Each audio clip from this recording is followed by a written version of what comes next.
grateful community. I am so proud of each and every one of you that contributed and the fantastic job you did. Irving residents say thank you in a big way to healthcare heroes. See the show of appreciation. Going for the gold. It is really moving now, so we're really excited. These venues will host events tied to the Olympic Games. We will preview the first ever Olympic Day Irving Las Colinas. Helping Hands. We would not be able to operate the way we do without the volunteers. Animal Care Campus volunteers share what they enjoy about helping pets find homes. Find out how you can get involved. Plus, Irving's newest fire station opens and how some Irving students are celebrating the end of the school year. Now on City Source.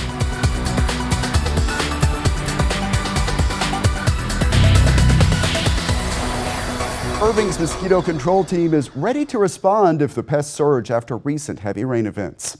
Hello and welcome to City Source. I'm Thomas Gandy.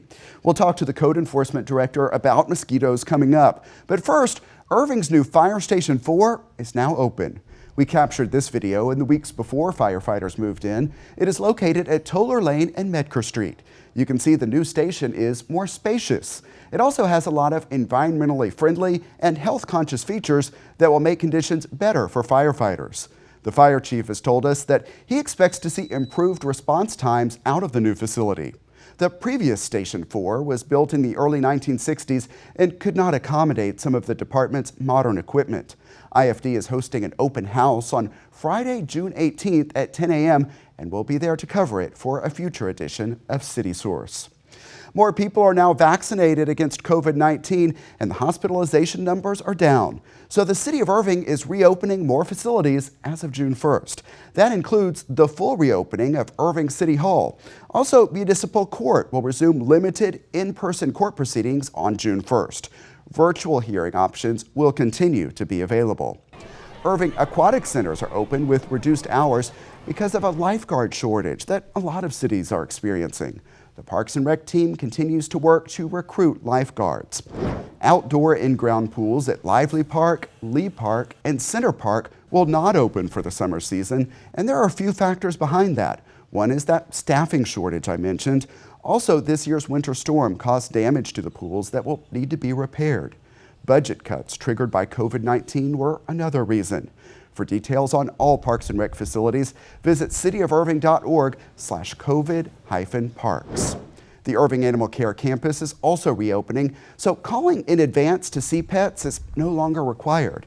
The hours are Tuesday through Saturday from 1 until 6 p.m. The Texas governor lifted the mask mandate in all public buildings. However, it is important to know that masks are still required in some places. Private businesses can continue to set their own rules. Also, the Transportation Security Administration extended the face mask requirement for all transportation networks through September 13th. That includes all Dallas area rapid transit vehicles. In a statement, DART says refusing to wear a mask unless exempt under CDC guidelines is a violation of federal law. Failure to comply will result in denial of boarding, and passengers may be subject to federal penalties. Healthcare workers encountered numerous challenges related to COVID-19. They responded to the rise in cases, supply shortages in the early days, and the human toll of such a devastating virus. That's why several groups in Irving wanted to come together to again offer a big thank you. Yelling, screaming, the whole night. Year 2 in 2 locations with one main message. Thank you to our healthcare workers. Thank you very much for all you've done. Thank you from the bottom of my heart. Baylor Scott and White Medical Center Irving is the first stop of this event showing gratitude to healthcare heroes. You guys have been the shining light through all of it. Teams from the City of Irving, the Chamber of Commerce, the Convention and Visitors Bureau, and the Las Colinas Association are here to recognize healthcare workers as part of National Nurses Week and National Hospital Week. The work that they've done is incredible, and we're just happy to be out here to support them again. From there, they moved to Medical City, Las Colinas. I can't even begin to tell you how grateful and how full of my heart is for all the work that each and every one of you have done during this time. Oh, it just feels amazing. The love and support from the community and the leadership here in the city of Irving is just tremendous. The grit, the strength, the determination you put the community on your shoulders. Along with all of that gratitude comes some goodies. A day before the hospital campus visits, volunteers spread out across the Hotel Nilo ballroom. We are stuffing bags today for our healthcare community to give back to them. We have about 1,500 bags to stuff. I was a little like, oh wow, this is a lot, but we've been going really fast this morning. It's like an assembly line, really. Grab a bag, stuff one of each, and try to keep up because we're moving quickly here. Along with these bags of donated items, the healthcare workers will later receive a meal and more gifts. But on this day, the focus is the message. I think I will not get emotional, I promise. You did what everybody needed you to do. And one of the hardest things that you did oftentimes was be the family for these patients. I don't think that there is a prouder moment that I can have. Some emotion up there from you. Yes, absolutely. It's an emotional time. We can see it in your eyes, in your tears. We feel the emotion for each of them that are working day and night to provide first-class health care to continue to keep our community safe. And the things that you saw, the things that you did, and the comfort that you provided people will never be forgotten. You've had a year's worth of emotion, a year's worth of exhaustion, a year's worth of passion and labor, but you now start to see that light. We're hopeful. We're so excited that we have a vaccine and that people's lives are getting back to normal. It couldn't have been done without the amazing partnership and the relationships that we built during this time. Irving's first responders always work closely with the local hospitals, and this provided a chance to express mutual appreciation. We have a very close partnership, so for this Heroes event, we were happy to come out here and support their staff, the nurses and everything, and just let them know that we do appreciate them as well. All the police and fire departments over the last year have had a really hard job, and we've come through it, I believe, with shining stars. We're very fortunate to have the kind of medical and health care that we have in our city. While the need for a range of medical services will continue, and hallelujah, we are in a better place. They are taking this moment to share in the appreciation of a grateful city. We're here to honor you and thank you. Thank you very much for your perseverance. Thank you very much for your patience. Thank you very much for your dedication. Thank you for taking care of our residents when they came in and they're in the most important time of their lives when they're struggling and they're reaching out to you for help. It is gratitude that will continue beyond this special week dedicated to healthcare professionals. And you being there made all the difference in the world. And we have more expressions of gratitude later. See the appreciation for Animal Care campus volunteers and Irving Police in just a few minutes. Mosquitoes can always be a concern this time of year, and we all know the pests love standing water. Of course, after all of the recent rain, there is plenty of that. So what does the city do to respond to mosquitoes? Let's get answers from Code Enforcement Director Teresa Adrian. Thanks so much for being here. Hi, Thomas. Thank you for having me today. Yeah, let's talk about mosquitoes. Each year we have a very robust program where we go around the city. We test mosquitoes. We send all of the test results to the Dallas County Health and Human Services Department, where they let us know if there are infected mosquitoes. This happens because we've got traps strategically located around the city, and we collect all of the mosquitoes that they've collected, and then of course they get tested. Once they're tested, then of course the rest of the work comes into play. The guys have got to get out there and treat those areas if in fact we do have infected mosquitoes. The good news is no mosquitoes are infected so far this year. We've had negative results throughout the entire season thus far. So let's go a little bit deeper on that spraying. What conditions would trigger spraying in a neighborhood? So what would constitute spraying in a neighborhood or at any one of our trap sites would be where we see high numbers of mosquitoes, or we've gotten a report of infected mosquitoes. And we discovered that through those traps that we send off to Dallas County. When that happens, we'll definitely go out and do different types of treatments. One of those can be truck mounted spraying. And so that's where the mosquito truck will come through the neighborhood. There's equipment on the back of the truck, and it will spray, along the public right-of-way in the neighborhoods where we discover high numbers of mosquitoes, or there has been a positive trap, which means that there was an infected mosquito, perhaps, West Nile. And that's one way. The other way is they can go through some of the more, the park areas where you have a lot of foliage, and they have backpack type equipment where they can do handheld spraying. The last thing that we do is larviciding, and that's where we, distribute those mosquito dunks. Folks can pick them up at different locations in the city of Irving, and you can toss those in standing water that you may have on your property, especially like right now where we've had a high amount of rain and a lot of people are having standing water on their property. You can throw one of those dunks in that water and it will, prevent mosquitoes from breeding, and they're effective for about 30 days. They're safe for animals, they don't harm the environment, and so anyway, that's good information for the citizens. Yeah, and I know you always get questions about the safety of that spray. How do you respond to those concerns and questions? So, our guys are extremely conscientious of the fact that people are concerned about chemicals, and so we do a lot of research. We make sure that we utilize chemicals that are not harmful to animals or humans, and we also, in that regard, try to cycle through chemicals and rotate them out so that you don't have, mosquitoes not responding to the chemicals that we apply. And another question I'm sure you've been hearing after the last 15, 18 months or so, can mosquitoes spread COVID-19? According to the CDC, no, they cannot, and that was something that we investigated very early in the game because a lot of folks were having those types of concerns, when the beginning of COVID, that was during mosquito season last year. And so yes, we've already responded to that, and we were very thankful that they weren't transmitted through mosquitoes.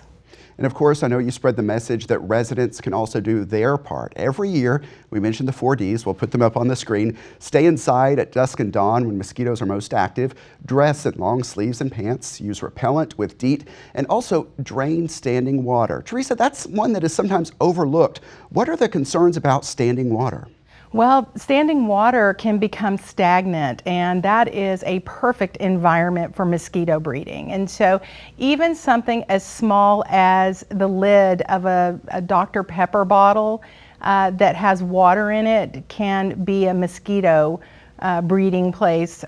So it's very important that people keep their trash picked up. They keep items picked up out of their yard that can contain water. Folks normally think, oh, well, a dog bowl, with water in it, or a bucket, but other things can contain water, such as perhaps a tarp that someone has that they're using covering something up in their backyard, and if it becomes windblown and wrinkled, all of a sudden those wrinkles can contain water. Tires can contain water. Potted plants, if you overwater them and you have standing water in your potted plants, they can become stagnant. And part of that program you mentioned is a mosquito hotline, and we'll put that number on the screen. When should someone call that number?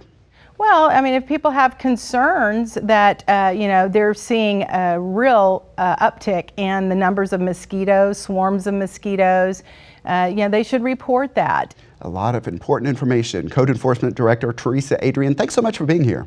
Thank you, Thomas. Let's move to the Animal Care Campus now. A special event recognized all of the hours volunteers put in to make things run smoothly at Irving Animal Services and the Dfw Humane Society. They do it all with the ultimate goal of helping more animals find homes. Take a look. It's a special Saturday recognizing these volunteers at the Animal Care Campus. Brunch with the bunch is what we're calling it. To celebrate all of the great work that our volunteers do here for the animals at the shelter. Volunteers to us mean everything. Irving Animal Services and the Dfw Humane Society are treating these volunteers. Some are new. Yeah, I just started last weekend. Others have been here for years. So maybe 18, I don't know. Gretchen Brosh remembers working out of the old home of the Dfw Humane Society, but no matter the surroundings, the impact she makes keeps bringing her back. There's no words. It's just so exciting. Sometimes it's sad. It's a happy sad, though.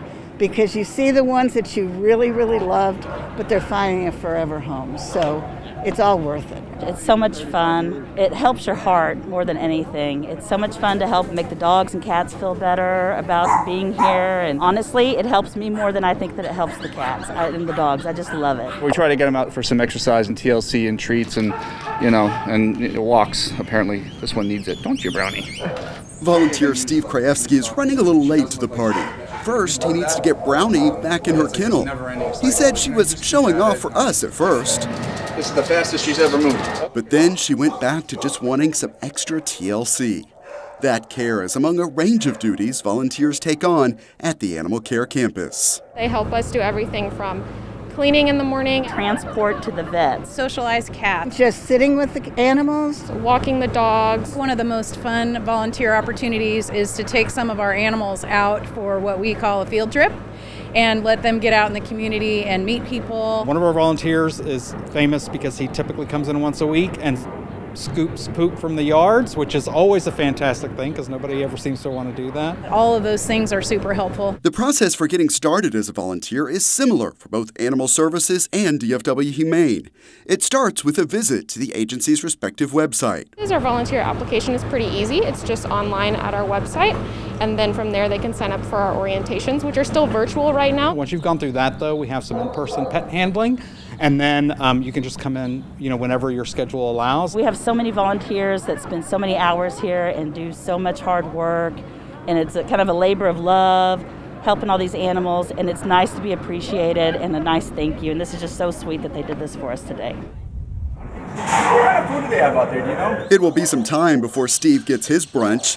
He is still working on Brownie. Steve, you're going to have to carry her. Really? All right, now we're going to find out how much she weighs. Clearly, this Brownie comes chunky style. Oh my God, it's like carrying your couch. All part of serving as a volunteer, helping animals find forever homes, and on this day, getting a gesture of gratitude. You do it because, you want to help your community, you want to help the dogs. I love dogs. It gives you something to do, makes you feel useful. Once again, here are those websites to get started volunteering. For Irving Animal Services, it's cityofirving.org/387/volunteer. Or for the DFW Humane Society, it's dfwhumane.com/volunteer. And of course, there are always animals that need good homes. Our Pets of the Week are coming up. Irving police got a taste of appreciation, some pizza from Chuck E. Cheese. The restaurant delivered several dozen pizzas to the Criminal Justice Center in observance of the company's annual Day of Giving. Along with the pizza, the business brought along goodie bags for the children of police officers and staff. By the way, the national headquarters of Chuck E. Cheese is located right here in Irving. School is out for summer, and a lot of young people turned out for this lawn party celebration at Lively Point Youth Center. The Parks and Rec team invited all middle and high school students to enjoy the music, games, and food. Along with all of that fun, organizers want to spread the word about summer programs. We do have an information table too, just bringing awareness to the different programs and events that we have for teens, not just at this recreation center, but all recreation centers in Irving. We have our girls volleyball league that we're going to have 2 days a week. We're also going to have summer field trips every Thursday for middle school and high school students. We have our Irving Youth Action Council that'll meet on the second and fourth Monday every month this summer as well. The value is extremely important just because the teens, they are our foundation. They're our building blocks. Parks and Recreation will post activity updates on the city calendar at cityofirving.org and through the Irving Parks and Rec Facebook page. The Irving Public Library also has a big season ahead. The Summer Reading Challenge starts on June 1st. This year's theme is Tails and Tales. You'll notice the difference in spelling for those homonyms. It helps explain the focus on pets. There are activities scheduled that involve that animal theme and prizes available for meeting reading goals. Visit cityofirving.org/SRC to sign up. Keep in mind that there are divisions for babies, kids, teens, and even adults. The Summer Reading Challenge continues through July 31st. A first-time event in Irving is based on the thrills and fun of the Olympic Games. It's called Olympic Day Irving Las Colinas. We're the only ones that have it in North Texas, and our foundation of the U.S.-Mexico Culture and Education Foundation, we approached the Olympic Committee And they said yes. So we're now here, Irving, Las Colinas, having Olympic Day. First time ever, and we're going to have a real opportunity to showcase what we're all about. Olympic Day is Saturday, June 26th, and here are some of the events open for participation. Sign up is available now for the Olympic Day run at the Toyota Music Factory. Also on that day, there is an archery event at the Levy Event Plaza, along with youth basketball, volleyball, and table tennis tournaments. Some of those activities are free and others have a fee. Find the details and the link to register at irvingolympicday.com. Along with all of those events open to participation, there are also a lot of exhibitions to watch. On Friday, June 25th, there will be a skateboarding exhibition at Lively Skate Park. Then on Saturday the 26th, watch cricket at the Riverside Multifields and boxing at the Irving Police Athletic League. As you may know, this year's Olympic Games are in Tokyo, Japan, and some activities for our local Olympic Day will tie into the International Games and Japanese culture. We also have a very strong support from the Japanese American community, so we're excited. As of production time, some of the exact details on those cultural activities were still being finalized, but are expected to include a U.S.-Japan business roundtable, martial arts demonstration, Japanese tea ceremony, and more. Again, Olympic Day is June 26th, with some activities kicking off on Friday the 25th. Register and look for updates at irvingolympicday.com. A new museum takes visitors on a journey through American history.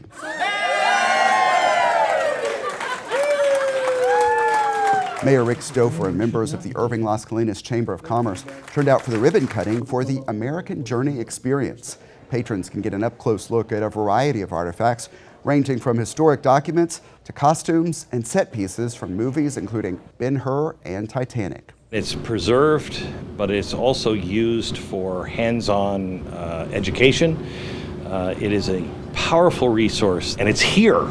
And we are excited to be able to share it with people and to show people how to do research using first sources, original sources. That facility also houses a training center. It is a project of Irving-based nonprofit Mercury One. Media personality Glenn Beck is the founder. The City of Irving is hiring for a number of positions. View the full list at cityofirving.org/employment. There are a couple of areas where there are several openings. As we mentioned earlier, Parks and Rec is looking to fill open lifeguard positions, and Solid Waste Services is looking for collections personnel. Again, the website to read all of the qualifications and see all job opportunities is cityofirving.org/employment.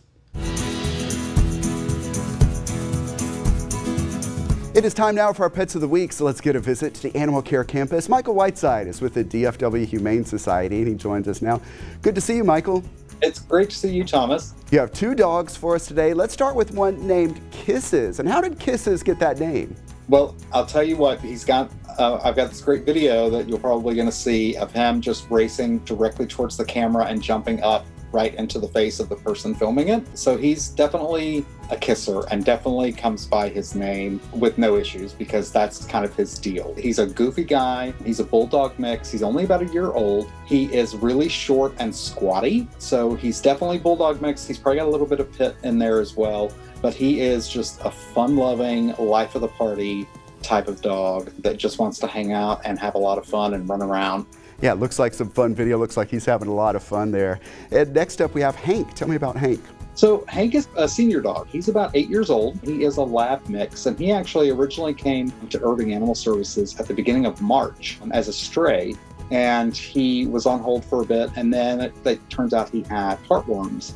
So Irving Animal Services actually treated him for the heartworms, and then we took him in at the beginning of May. He's a sweet, sweet guy. He's an older dog. He loves stuffed toys with squeakies. That's kind of his jam. He loves people. He loves being around people. We're not so sure that he's going to be great around other dogs, but maybe that's just because he's a grumpy old man. I mean, I'm the same way sometimes. So, when you get older, it just happens. I wouldn't know anything about that. Anyway, we've talked about two dogs. You also have a special coming up on cats. Tell me about that. Yes, it's so rare that we get to talk about cats. And this year especially, we just haven't had the number of cats that we normally do. But we are still going to be doing our June special. So all month long in June, all cats that are 1 year and older are going to be free to adopt, and kittens will be only $50. So that'll be all month long in June. And it's a great way to take some of these cats that we do have, especially some that have been here for a while, and get them into a home and, get them their forever family. Earlier in the show, we talked about volunteers and how you recently showed appreciation for the volunteers at the Animal Care Campus. And now that the campus is reopening, volunteers are coming back more frequently, correct? Yes, for while we've had the limited access, we have been doing like scheduled shifts. Once we reopen on June 1st, for our current volunteers, they're not going to have to worry about signing up for a specific shift. They can just come in and spend some time with the pets for the TLC. Obviously our special event stuff, we'll still have them signing up for those shifts. But just in general, we're going to kind of hope that they'll just be able to come back in and just come whenever their schedule suits them and spend some time with the pets. All right, sounds good. Michael Whiteside, thanks so much for being with us. Thanks, Thomas. I really appreciate it. The Animal Care Campus is located at 4140 Valley View Lane, and it is open, as you heard him mention, for in-person visits. Check the websites you see on the screen for the current hours, and you'll also find more adoptable animals. Irving residents are turning out for a Memorial Day observance hosted by the Veterans Memorial Park Committee. We'll have coverage next time on City Source. And it is time to celebrate the grand opening of the improved Georgia Faro Recreation Center. Hear what city leaders think of the improvements. Also, find out what parents should know about car seats. See how a free police program is helping families stay safer on the roads. Remember, you can always email us your thoughts on our stories. The address is ictn@cityofirving.org. Also, find us on YouTube. Our channel is at youtube.com/thecityofirving. Subscribe and you can get notifications when we upload new videos. And we always appreciate the likes and positive comments. That's it for this edition of City Source. Thanks for watching. Stay healthy, and we'll see you next time.